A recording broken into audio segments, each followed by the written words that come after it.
Hi. Hey James, how you Hi, doing? James. Hi. No, I think this is a film that every creative person should see just because of the way that it captures your artistry and your determination and your resilience. And I think any creative person will find it very inspiring. So, first of all, congratulations. Thank you. Now, us gay folks, of course, have got good taste in music, and at one point we hear Gary Stewart say that Sparks has a huge gay following. So I just wondered, Edgar, how important was it to you that the gay fan base was acknowledged in the film, and also to you, Ron and Russell? Maybe start with you, Edgar. Well, I think what's I think what I love about kind of the way that Ron and Russell sort of present themselves over the years is that like a lot of kind of great artists where there's if there's a sense of enigma is also like to not kind of necessarily kind of say that kind of to kind of make the point one way or another, so it kind of actually does appeal to like to everybody in a sense that you can kind of take anything out of it that you want. And I think that's something that's great about Sparks is that there's a lot of kind of interpretation in it, and in a way there's no like wrong answer of how to take something. And I don't think I'm speaking for Ron and Russell now, they could probably explain it themselves, but I think that that's a great way to approach a song, is that you can kind of see it from whatever viewpoint you can or interpret it in whatever way you can, but there's no wrong answers. And I really like that in terms of it's kind of just embraces all audiences in that sense, in terms of like who the narrator is, what sexuality the narrator is.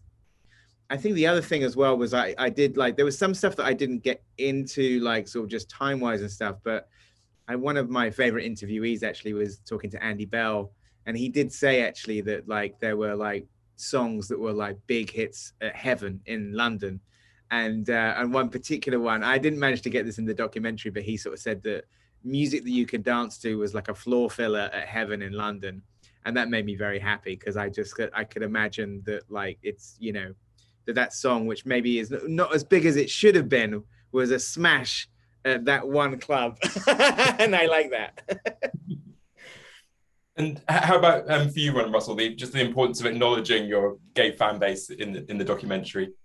Oh yeah, we're happy that it came up and it was addressed in that way by Gary. I mean, obviously you know, it doesn't matter what one's sexual persuasion, what anybody is. We're like inclusivity is kind of, it's something we don't even think about. We just, obviously we love anybody. If they like Sparks, we love you. it doesn't matter. If you don't like Sparks, we might love you anyway.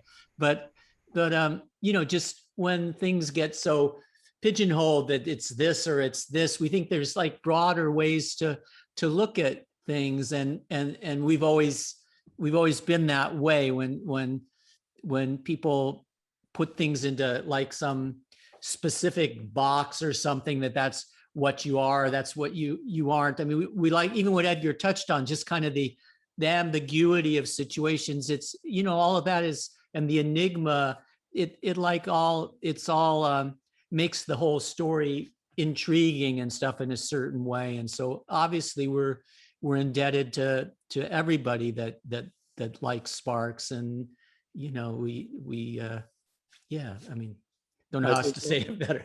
there's I think an element also just of like, at least artistically being outsiders, and maybe that is something that kind of, you know, might kind of resonate with with some members of the gay community where we aren't a part of the mainstream, and we've come to just uh accept it as uncomfortable as it can be a lot of the time, as you can see in the documentary. I mean, from the very beginning, I mean, we were playing on stage in LA with like Little Feat in 19 probably even before 1970.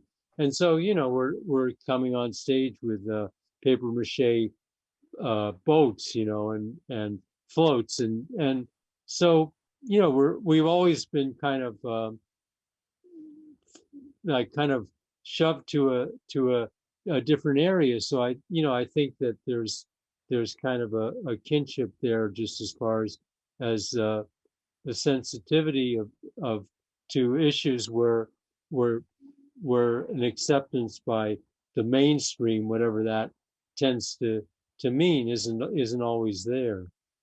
Well, Ron, Russell, Edgar, it could talk to you all afternoon, but I know you have more interviews to do, so I'll let you go. But thanks very much, and congratulations again on the film.